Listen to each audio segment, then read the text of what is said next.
Oh, from just outside and just inside the perimeter of Atlanta, Georgia, where a ball was kicked, and that's about it. I can't even laugh at that because that was your tagline for the takes. Have you checked out on us too, Glenn? Like, you didn't even try to come up with a new pun. Nope, that's it. Wow. Hello, everybody. It is the Five Takes podcast, and we are back. We're back. Like Oasis.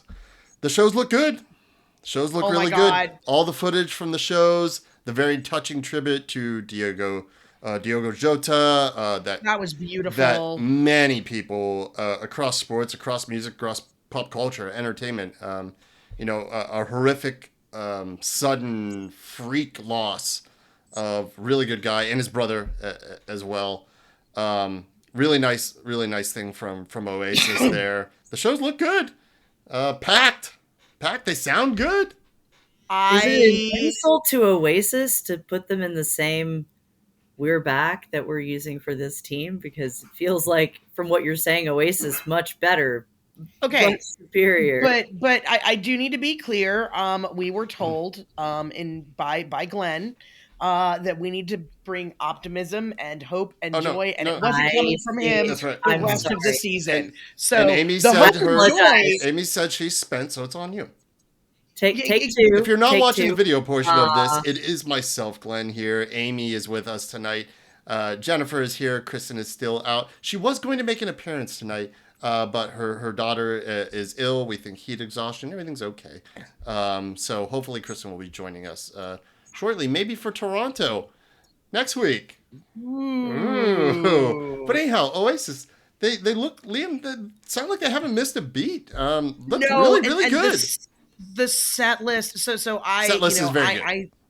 I know that there are people out there that are considerably larger Oasis fans than I am. Angel, we're looking at you, Angel Whitworth. You're capo for Atlanta United. She will be going over to across the pond to see Oasis. She is that kind of super fan.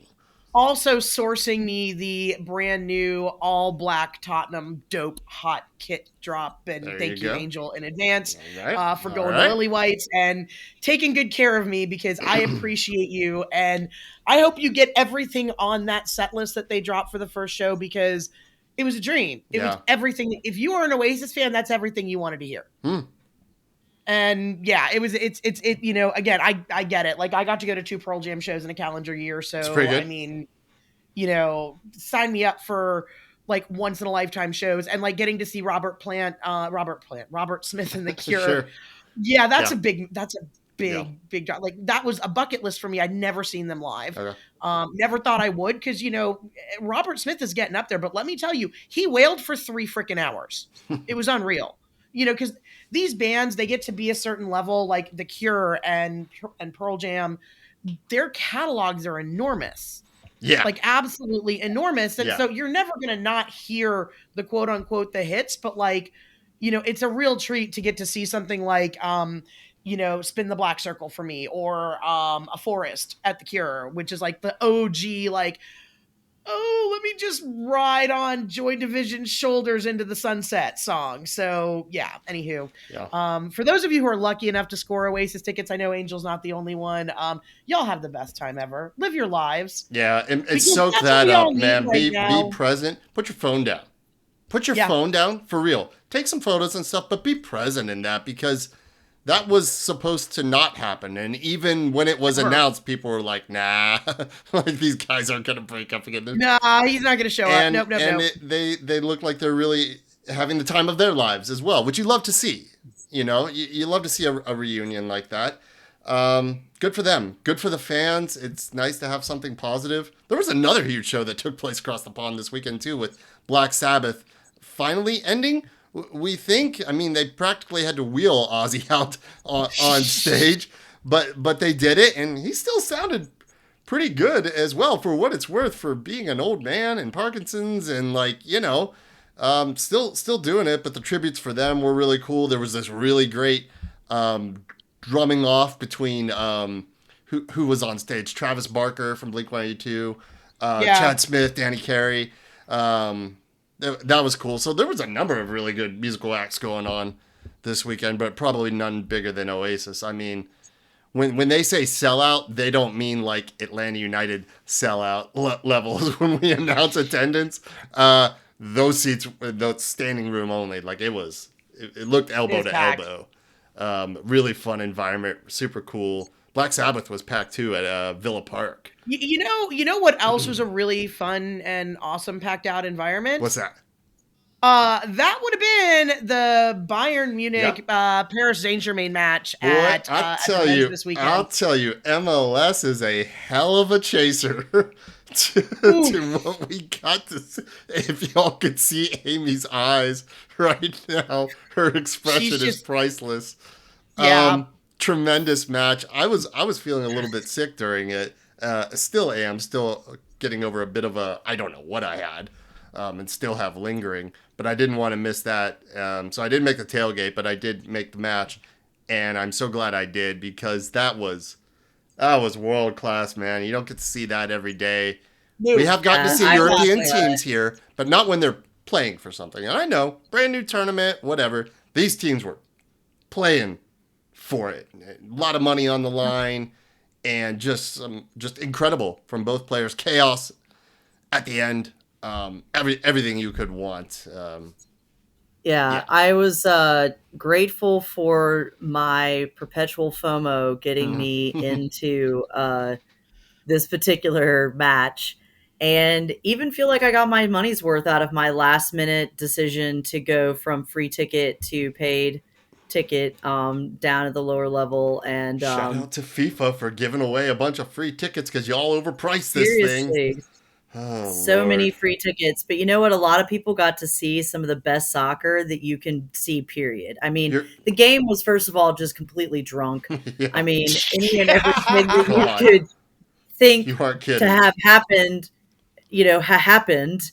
And what happened was so many close calls, tragic accidents, spectacular saves, comedically bad decision, red cards, truly two of them.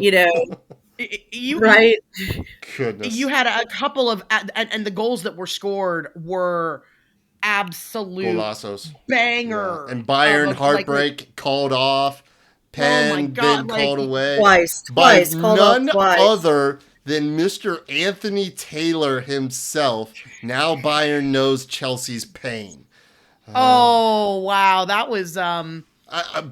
be fair, I think everybody has gotten a little dose of the Anthony Taylor injustice at some point with their respective Premier League teams. I'm sure Tottenham has been on the wrong end of those calls.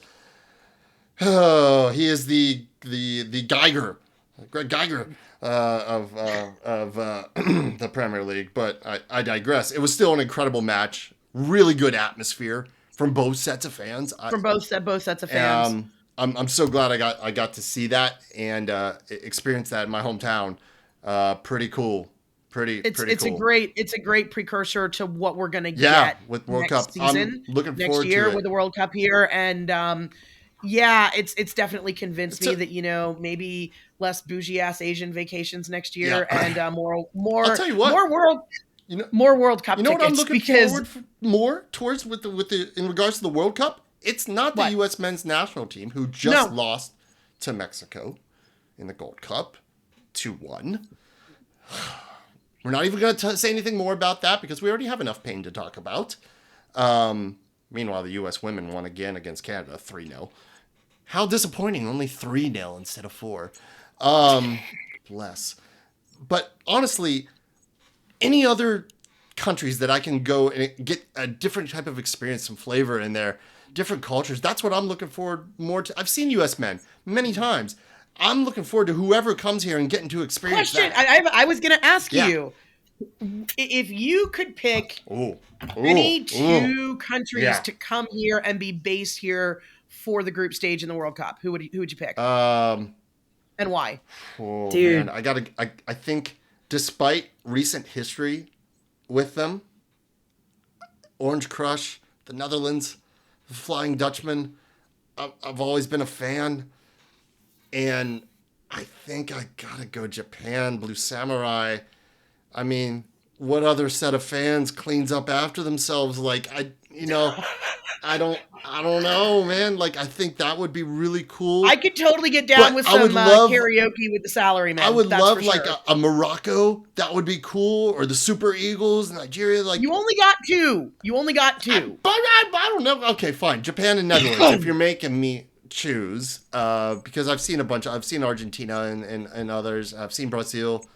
We don't know everybody that's in, right? We don't know. So like, this is like just dream cast. Yeah. Give me Netherlands and Japan. Netherlands and Japan. How about you? Okay. If you had to pick two, and then Amy, if you had to pick two. Amy can go first. Okay. I'll go last. Based here. Any two countries. I like Netherlands. That'll be like fun. I think you'd get a decent, traveling fan base, hopefully, but maybe, I don't know, 2026 is far away, so who knows. I mean, from a fan base standpoint, I guess like I'd love to see Brazil here. Yeah.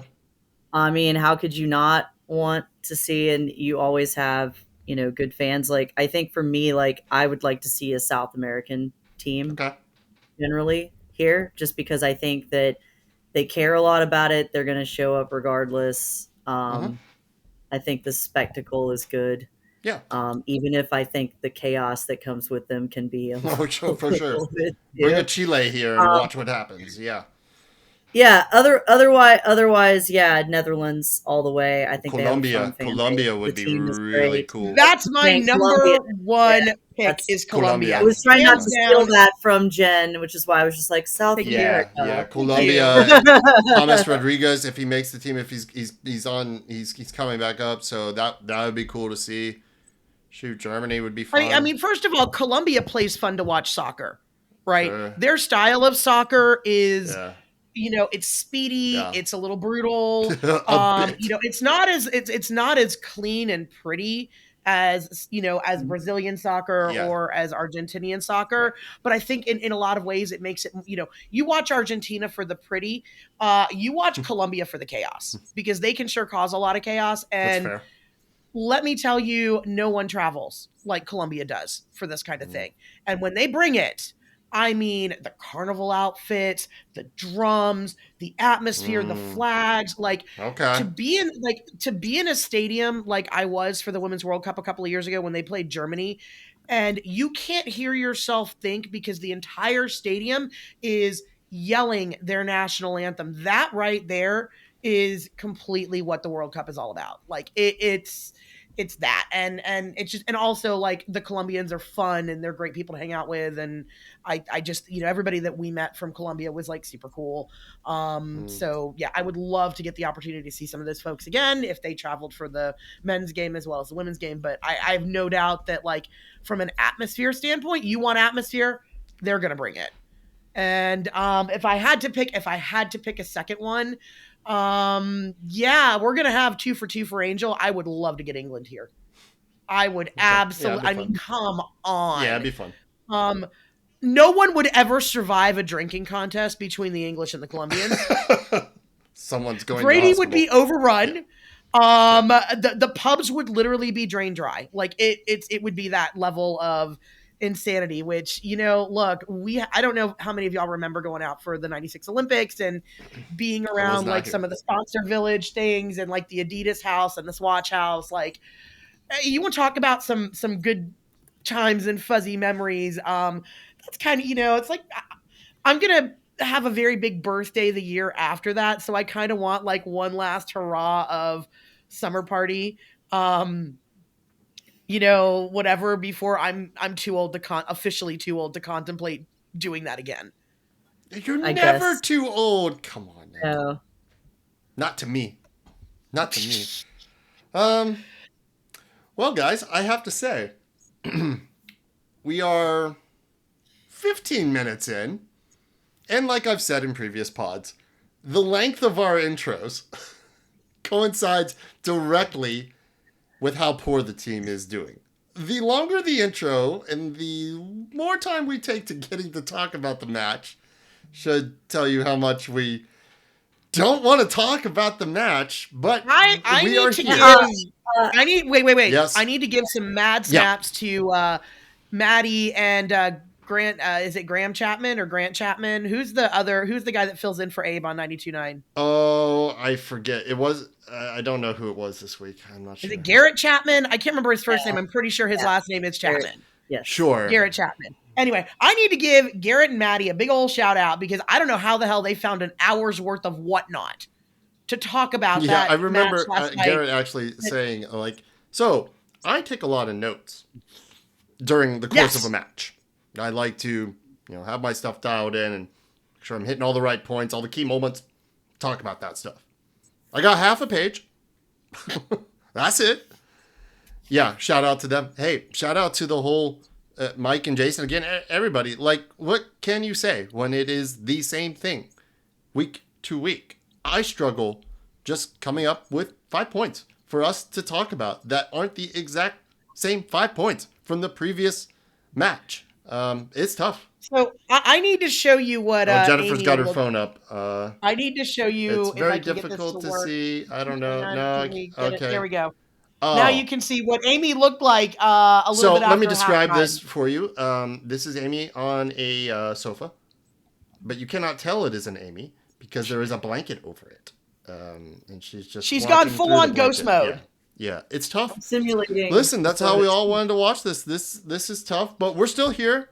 We're still going to talk about it. We're still really grateful for everybody interacting, commenting, messaging, all of it. Because playing bingo. Hey, thanks for playing bingo. Shout out to Henry Aguita from Scarves and Spikes for doing his own bingo card and sharing that. His was even more painful than mine.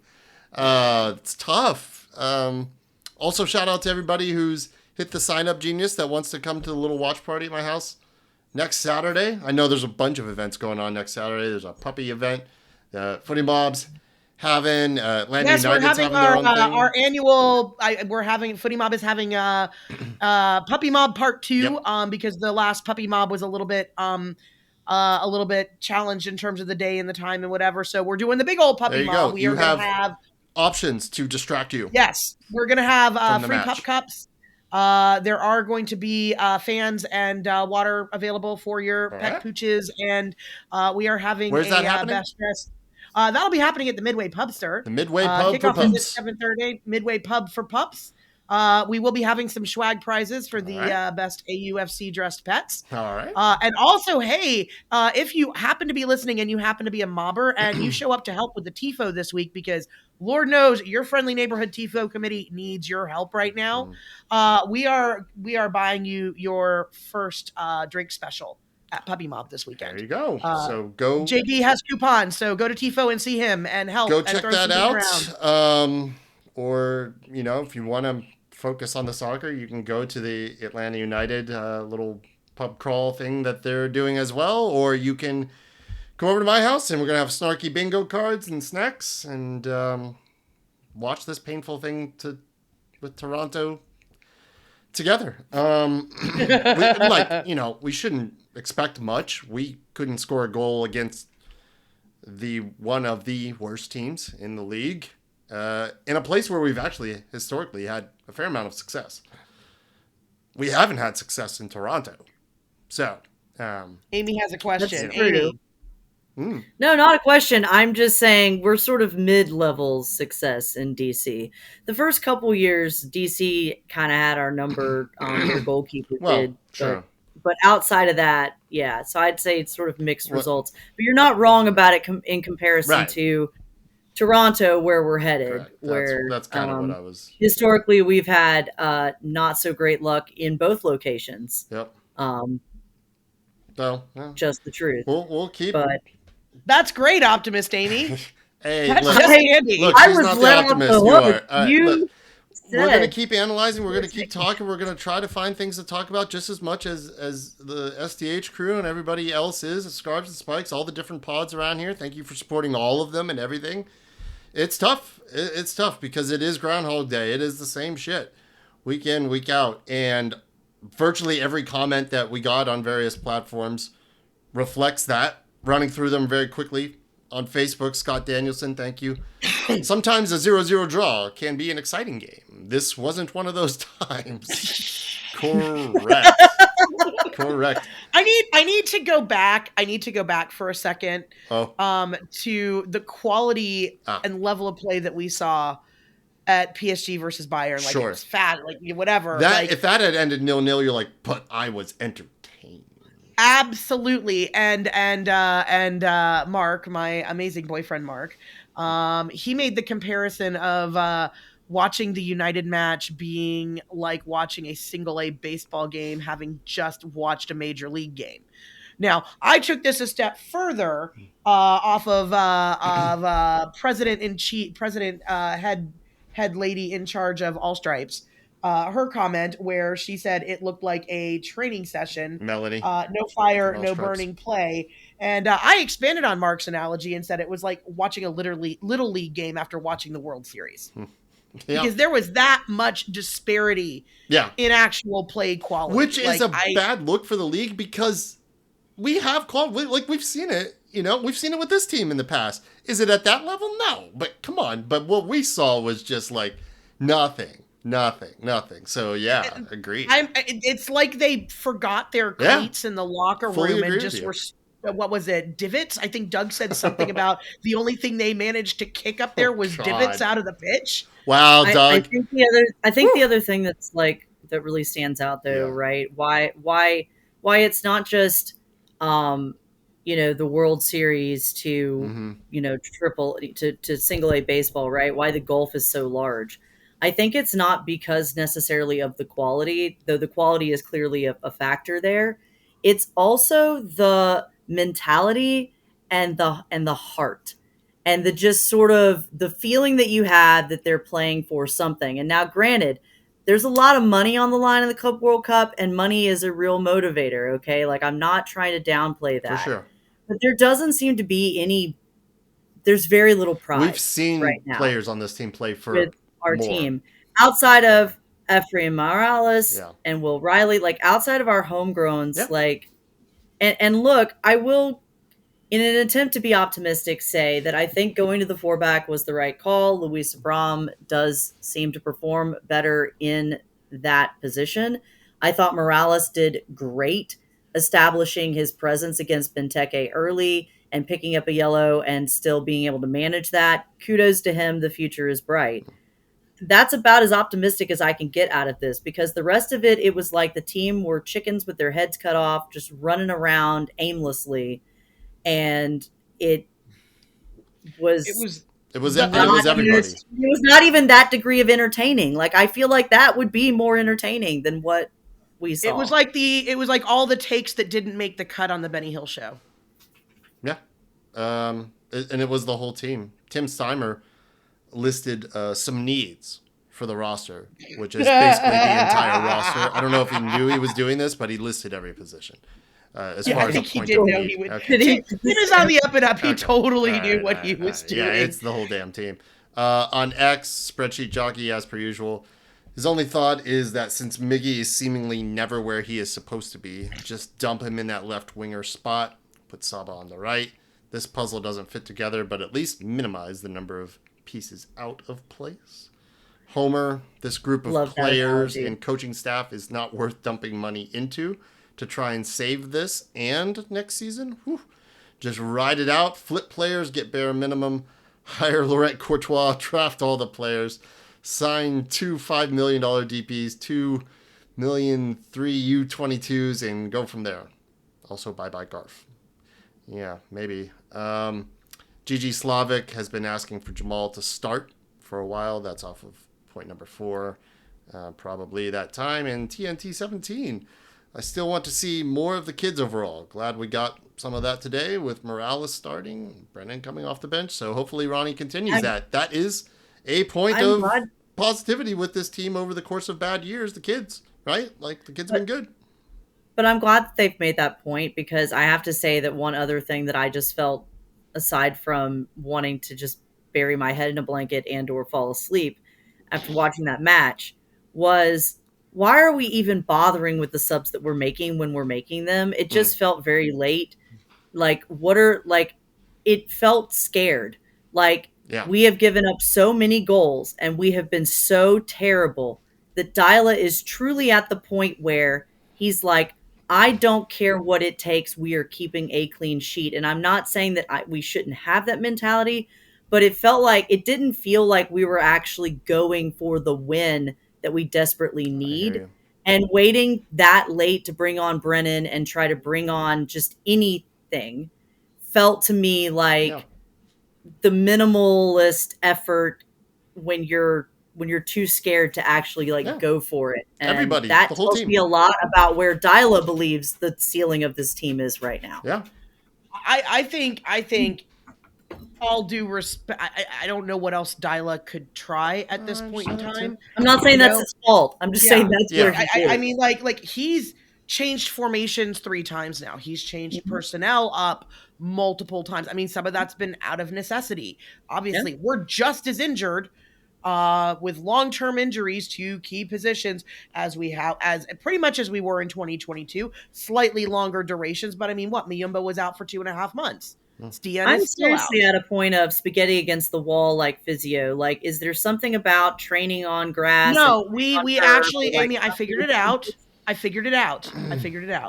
Okay. We built the Children's Healthcare Training Ground in Atlanta, and also the Mercedes-Benz Stadium on Native American graveyards. Yep. I see. We have a poltergeist situation. That's exactly what it is. Look, we need to go fill up buckets of fire and appease whatever. I would love for whoever's in charge of smoke at Resurgence, or La Dose, or both of you, put your heads together to come up with a way to do that, but sage, so that we can do that to the entire bins. Just big fog machines of sage. We are damned no matter what.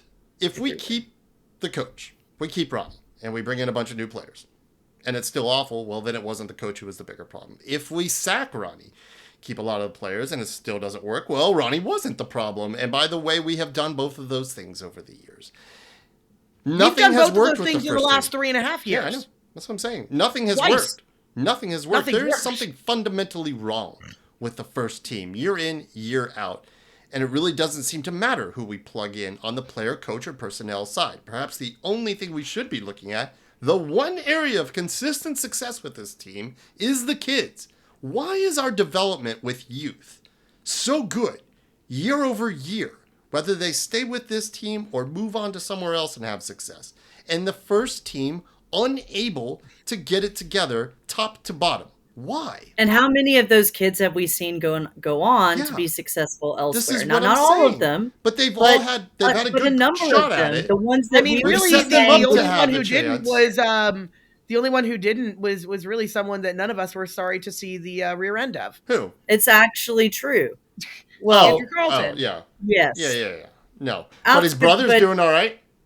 Yeah. Up in Nashville. Nashville almost top of the league now since he just squeaked them this weekend. Nashville. The BJ Callahan era has begun. They've got it going. Can you even remember the pod at the beginning of the season with Mixtape? Like, can we not talk about that at all? Back there in that headspace, look, because this is where we're at. Prior to this very exciting game of soccer, we needed to average, and I said this on the last pod, for the math nerds out there, 2.04 points per game just to squeak into the playoffs. This draw does nothing for us. We now need to average about 2.1. So my question to you guys and to anyone listening to this pod, let's say we win the next 4 out of 6 matches. Would we be happy? Would we consider that a success? I think most of us would. We'd bite your arm off for that. Cool. That's only an average of 2.0 points per game, which still isn't good enough. This team would have to be so unbelievably good for the rest of the season just to squeak in to the playoffs. I think, and I am going to wear the optimist hat in saying this, I at this point in time, playoffs or no playoffs. Yeah. Like, it's not, I don't even care about the playoffs. Okay. I just want value for my entertainment dollar. Right. I want to go and watch some fun soccer. Have some joy. Okay. Yeah. And I sent you guys a thing from the Reddit today because we've played 20 matches this season since we're doing the math nerd statty thing. Yes, please. 20 matches this season, and we've been shut out in 9 of them. Now, I understand you're not going to win everything every year. Like, I'm a realist. I'm an Atlanta sports fan. I'm a Tottenham girl. I know how to suffer. She knows pain. She knows pain. We know what it is to follow teams that are not that good or perennially disappointing. And that's okay. But you can be a perennial loser if you're lovable and you try. And if you're playing, if your heart is there and you're playing like, or if you're pretty, if you want to try a team, those things. We're not trying. If you want to try a team of like, washed up Tito and Juanjo and oh my God, Frankie Escobar's goal. Oh my God, Franco Escobar hit a banger yesterday for Houston, as he does, and he still looks great doing it too. Just bat those baby blues at me all day long, honey. But again, point is, I just want to be entertained. Yeah. Like, entertain me. So if we were playing winning style soccer and we were having, opportunities to throw beer at each other, and I didn't have to think about whether my match day accessory kit was going to include paper bags or not. I would be okay with that. Like, I would really be okay with that. I don't want to have to run to Michael's and buy a bunch of neon. And I think you're being really sincere, too. And cut out arrows that point to where the goal is. I think you're being really sincere with this, too. Like, of course, we want to win. Of course, we want trophies. But primarily, we want to have a good time. We want to enjoy and see people to our left and our right smiling and enjoying things and not just having to suffer through it and trying to find the joy. We want the joy to find us. It shouldn't be that hard to find joy in this, and this team makes it so exceedingly difficult. Well, don't we also hear over and over and over again that the thing that's just so glorious about MLS, right, is the parity. The thing that, like, we're all under the salary cap, we all have a chance, we all, like, whatever, and all this stuff. And I am just at a point where, seriously, I struggle to turn the games on because you want to, at a minimum, believe that you have a chance. That's like the minimum threshold, right? For investment is I believe I have a chance to win. So you're telling me there's a chance. And in all the years that I have followed this team and the things that I have tried to maintain from an optimistic standpoint, like, it's becoming difficult for me to justify spending time and energy on this as opposed to other things, at least in real time. I mean, the last two games, I turned off one at half, and that was the right decision. And this one, we paused in the middle to eat dinner and enjoy some company before actually suffering through the second half of it. Lord have mercy. The steak was good. It was fantastic. The dinner, the company, all of that was amazing. And the entertainment, however, was lacking. Is it not a little bit ironic that MLS's insistence on having parity throughout the league has led to Atlanta United being a parody of itself? I was going to throw in another great Mark comparison. Go today. ahead, please. Because let me make you cry even more, Glenn. We are the Yankees of MLS. Go on. We're the New York Yankees of MLS. Haven't won enough to be the Yankees of MLS. Not the Yankees that win. The Yankees that throw stupid money after crazy things and still can't buy themselves a championship. Every now and again, because I'm not talking about like the Yankees of the 2000s. And I'm not talking about the Yankees I get it. Of the 60s. I'm talking about the Steinbrenner era Yankees before they got Joe Torre. And I'm talking about the Yankees right now. Those Yankees. Got it. Damn Yankees. We're that obnoxious fan base, right, that everybody wants to hate because we have all the cool stuff and the really great stadium and the owner that's willing to spend all the money and the really cool kits and all the fabulous merch, and we get to do all the fun, all these fun things because, Atlanta influences everything. But we can't. Boy, I sure hope it doesn't. Whew, maybe that's what's wrong with the world right now. I don't know. Well, also Atlanta isn't a real place, so you have this dichotomy of things that are Atlanta. But point being, and I have said this for several years on this podcast now, you cannot buy chemistry. You cannot create La Banda out of nothing. Hey, what you were just saying there about several years on this podcast, I did share the graphic last week or the week before. We've hit our 200th episode. I believe this is now 201 or 202. I didn't even realize it when we were doing it. You just saying years has made me just flash back to, my God, it's been years. It's been since before you were 40, This is Glenn. like that Titanic meme. It's been 87 years. And a lot of those years have been all of them have been difficult. You know what's not team. You know what's not difficult? Here we go, segues. I was gonna actually say something nice about hanging out with you and Kat and Amy. Oh, but what's also not difficult is making really good choices about your health. That's right. And it's an easy preventative thing to health do. care. Sometimes the hardest part is just taking that first step and investing in yourself. Physically, and it doesn't mentally. take the New York Yankees budget to achieve this. No, it does not. You'd be surprised. And we have a perfect vendor for you to go to. I don't know if you've heard of them. Mason Mill Chiropractic, maybe? If you've listened to this pod once or twice, if you're still listening, our longtime sponsor, been with us from the jump. They are phenomenal. We love them. And they're really chiropractic care. If you haven't tried that yet, if it's not something that you've ever thought of or even heard of, you should look into it. It's an important part of your overall health, just like anything else, whether it's mental, physical, medicine, whatever. Chiropractic care can actually help you avoid some of the more medicine approaches and surgery and more of the severe things.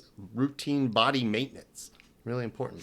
Give them a call, 404-321-0082, or you can find them on the web, masonmillchiro.com, and get you set up with an appointment with Dr. Cohen or Dr. Miner, and they're open Tuesday through Saturdays. I have an appointment on Tuesday. I'll be going, and I don't know, maybe I'll just sit in their very nice meditation room that they have now and just scream into the abyss while I'm there, just to let it all out. I don't know. But we appreciate them, and please go check them out. And if it's your first time there, let them know we sent you. Get some stickers while you're there. It's really helpful for both of us.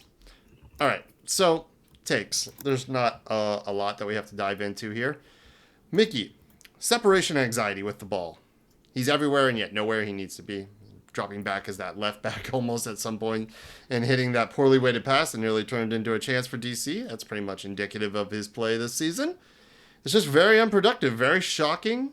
We didn't think we would be getting the same Mickey back. I don't think. That wasn't my expectation.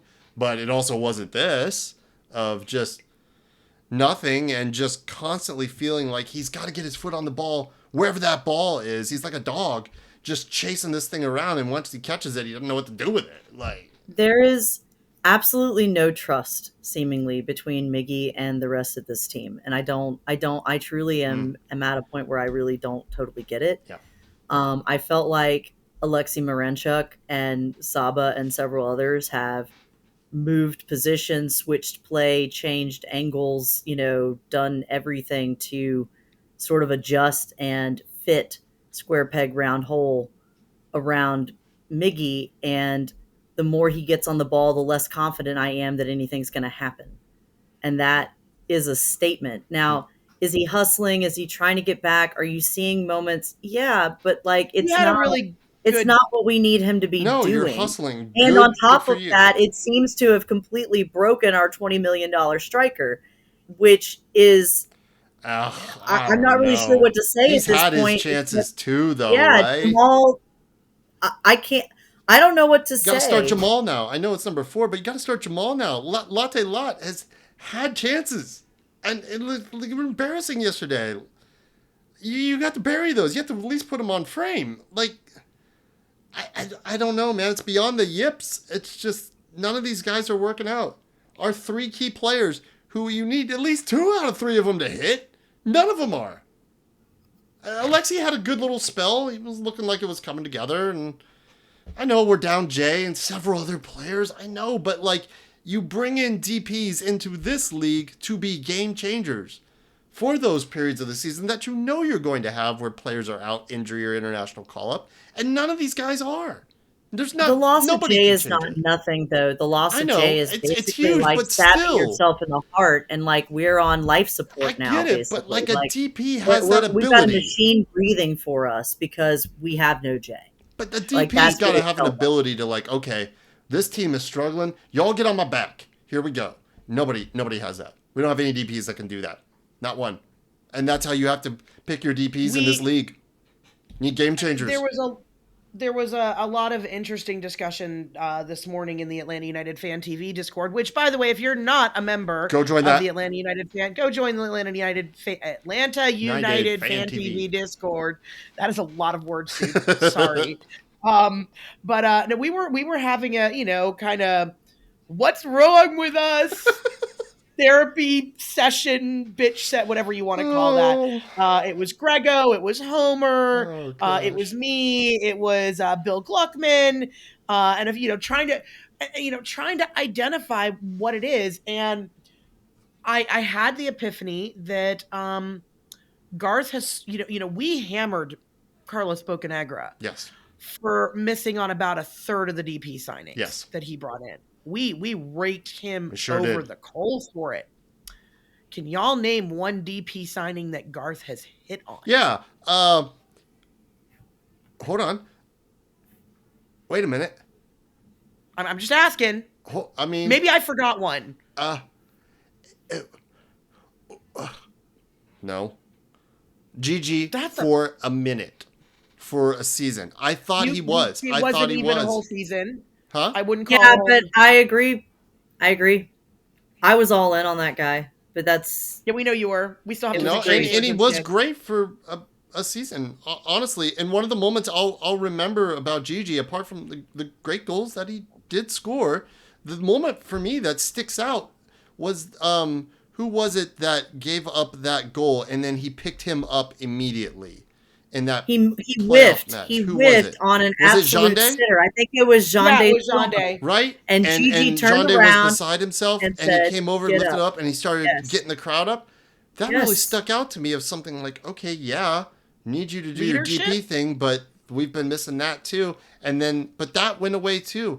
So, to coin a phrase that Amy has been using here I'm just saying, and he was injured. For sure.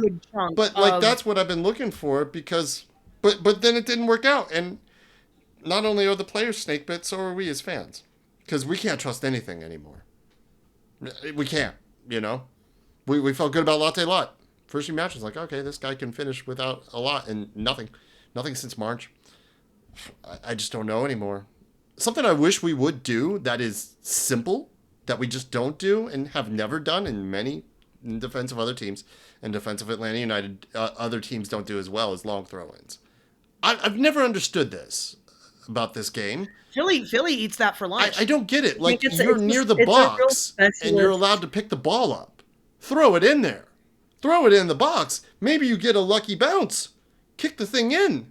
Why don't we do this? I'm not saying that we shouldn't be at trick play football at this point. That's not a trick play. Like, but look, no, but listen, but that's how it's treated. I'm not going to necessarily, but that is a specialist thing. That is your, to draw from American football, a specialist snapper. Like, that's what you're talking about with those long throw-ins. For it to be effective, for it to actually be able to whip it in that far, for effect. Shoot, I Liverpool guess. has a throw-in coach. I am with you that we can't seem to get close enough to do it with a corner kick, so maybe the throw-in is the way to go. I'm with you on Hail Mary. Yeah, at this point. Why not?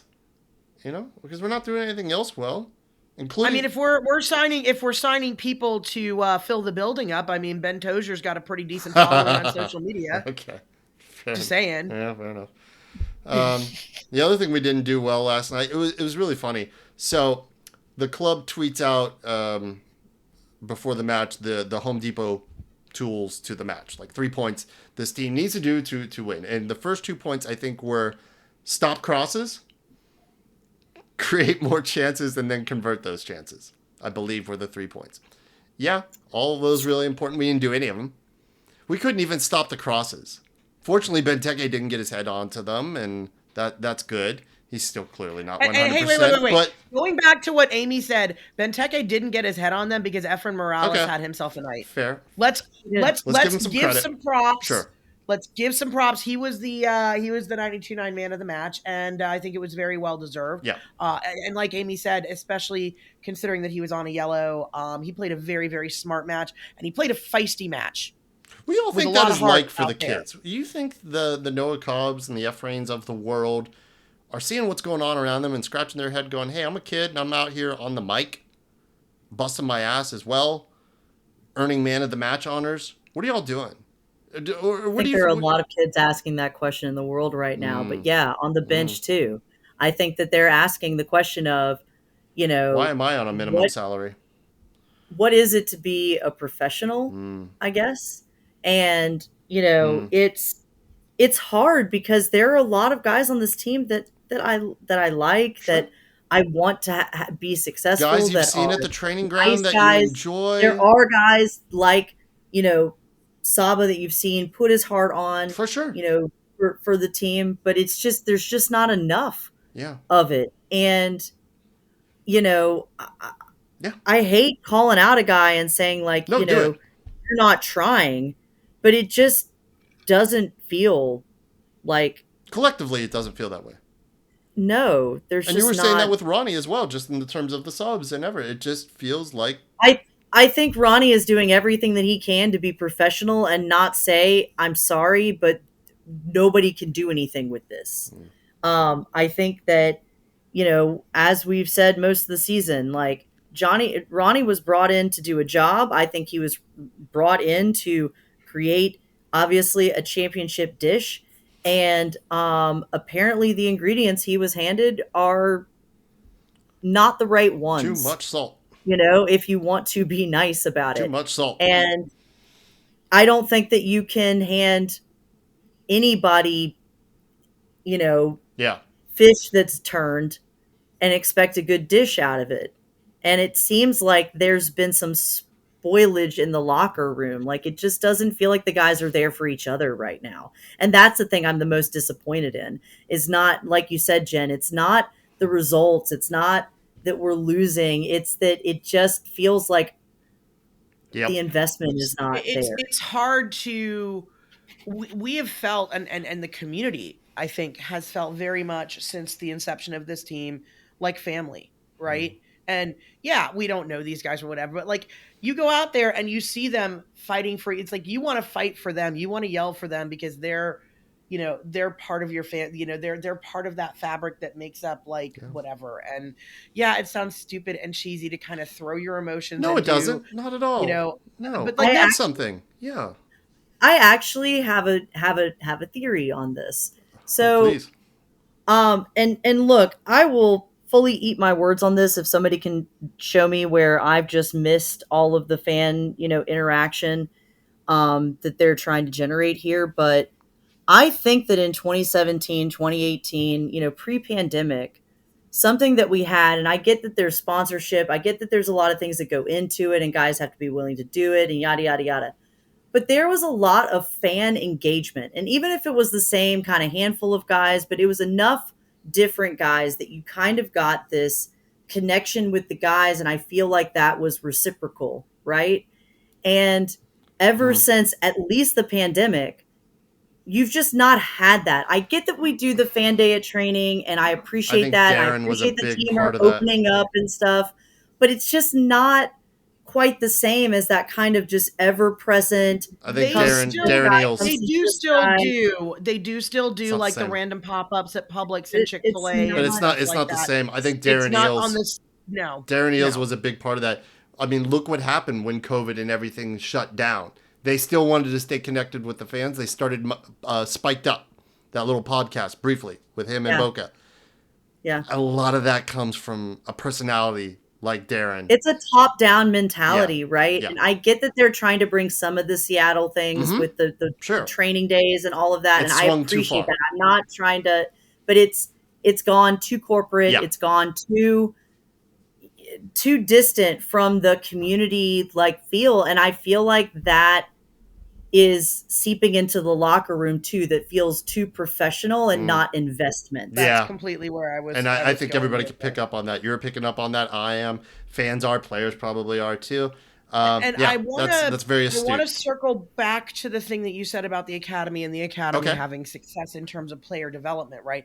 The academy sides have a tremendous amount of success in player development, but when your goal is player development and it doesn't translate to actual wins, which for the twos doesn't really translate to a lot of wins, and I think the younger academy levels, and we don't hear a ton about this, and don't know from out, but like I know they go to like the Generation Adidas tournaments and they've won this whatever. Year. And usually, what they've won this year, I think it was the U16s, U17s, I believe. The U16s. So I mean, there is some winning success in the lower ranks of the academy, right? But when you get into the U19s, when you get into the twos, again, it is about player development. It's not always about winning, and I get that the goal may very well be different, but the winning mentality for the first team, and you have to, when you're saying, well, what are these academy kids that are now getting up and getting time, and we're signing a kid like Dominic Chonky who wasn't supposed to be here until next season, and we're having to sign him now out of necessity,